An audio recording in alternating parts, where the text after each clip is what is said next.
Orang kaya dalam Injil itu tidak digambarkan sebagai orang jahat secara eksplisit. Ia tidak dikatakan mencuri atau menindas orang lain. Ia hanya hidup dalam kemewahan dan juga dalam kenyamanan. Sementara di saat yang sama ada Lazarus yang berluka, lapar, dan juga tidak diperhatikan. Masalah di sini bukan tentang kekayaan, tetapi tentang ketidakpekaan. Dia hidup begitu dekat dengan penderitaan, tetapi tidak pernah benar-benar melihat penderitaan yang lain. Bagi saya, ini adalah peringatan yang sangat kuat bagi kita yang hidup dalam komunitas religius, termasuk kita yang hidup dalam komunitas sebagai anggota SVD. Kita mungkin tidak hidup dalam kemewahan seperti orang kaya dalam Injil tadi, namun ada bahaya lain yang kelihatan halus sekali, hampir tidak tampak, yakni kita bisa menjadi terbiasa dan merasa biasa-biasa saja dengan realitas-realitas penderitaan di sekitar kita, sehingga kita tidak lagi benar-benar melihat, merasakan, apalagi mau ikut ambil bagian dalam penderitaan. Kita juga hidup di tengah masyarakat yang penuh dengan tantangan penderitaan, semisal kemiskinan, ketidakadilan sosial, berbagai bentuk penderitaan manusia, juga perdagangan manusia.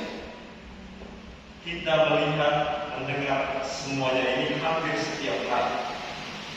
Tapi Injil hari ini mau mengajak kita untuk bertanya diri, apakah kita benar-benar melihat, atau apakah kita hanya bersikap seperti orang kaya terhadap Lazarus.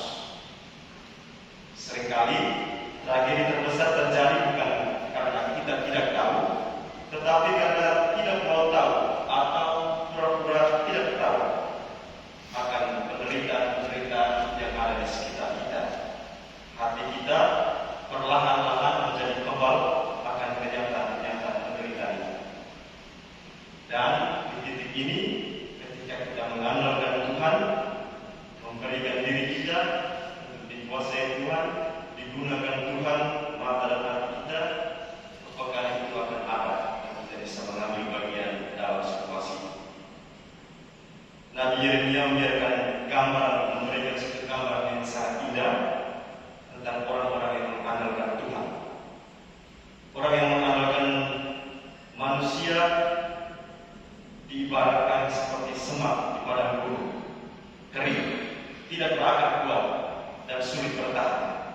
Tetapi orang yang mengandalkan Tuhan seperti pohon yang ditanam di tepi air, akarnya kuat, daunnya tetap hijau, bahkan di musim kering tetap berbuah. Sebagai misionaris SVD, hidup kita seharusnya seperti pohon itu, berakar dalam Tuhan dan menghasilkan buah bagi orang lain. Sebagai komunitas religius, kita memiliki banyak berkat, banyak rahmat dalam bentuk doa bersama, ekaristi, sabda Tuhan, kehidupan komunitas, dan juga spiritualitas misi. Tetapi semua itu akan kehilangan maknanya jika kita tidak mengubah cara kita memandang orang lain, terutama mereka yang kecil dan terlupakan. Kadang juga Lazarus, orang yang menderita itu, ada di dalam komunitas-komunitas kita sendiri. Saudara-saudara yang kesepian,